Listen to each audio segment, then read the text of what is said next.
तरह से देश का माहौल है, चाहे उत्तर प्रदेश या देश का वो सूबा जहां भारतीय जनता पार्टी की सरकार है, अन्य पार्टियों की सरकारों में भी जिस तरह संविधान पे हमले हो रहे हैं, और संविधान पे हमले का मतलब है देश के 140 करोड़ लोगों पे हमला।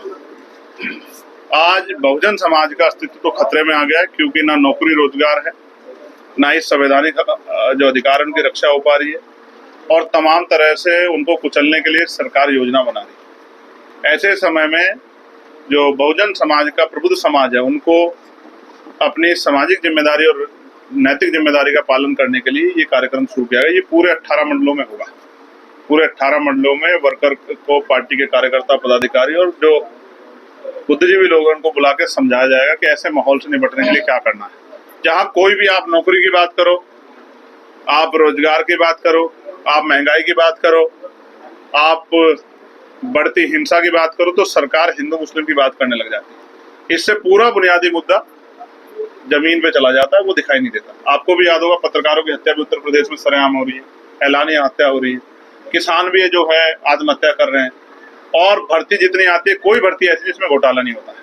बस मुख्यमंत्री अपनी और अपने मंत्रियों की पीठ ठोकने में व्यस्त हैं।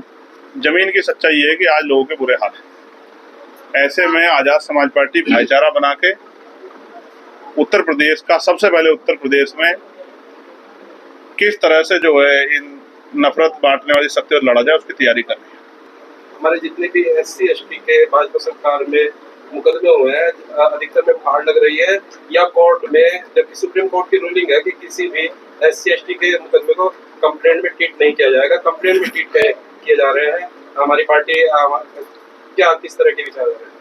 नहीं, हमारी पार्टी अपने काम को कर रही है। इन जनरल किसी मामले में FIR लगी हो, उसकी जानकारी हमारे सामने आएगी तो हम उस पर काम करेंगे।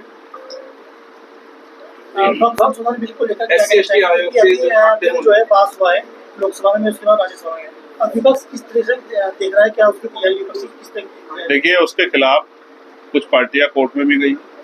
मैं आपको फिर कह दूं, पार्लियामेंट से कहा गया है कि ये पार्लियामेंट द्वारा बना गया कानून है, इसको स्वीकार करना पड़ेगा।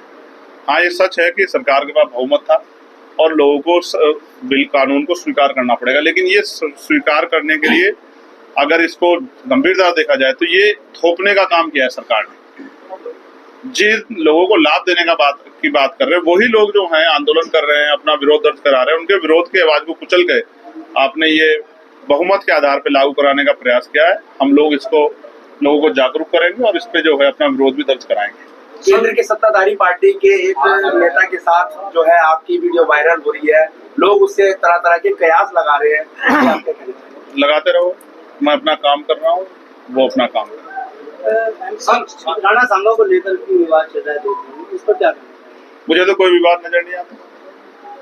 विवाद कभी होते नहीं, विवाद बनाए जाते हैं। उन विवादों के जरिए कुछ दल अपनी राजनीति आगे बढ़ाना चाहते हैं और उन विवादों के जरिए कुछ मुद्दों से ध्यान हटाया जाता है।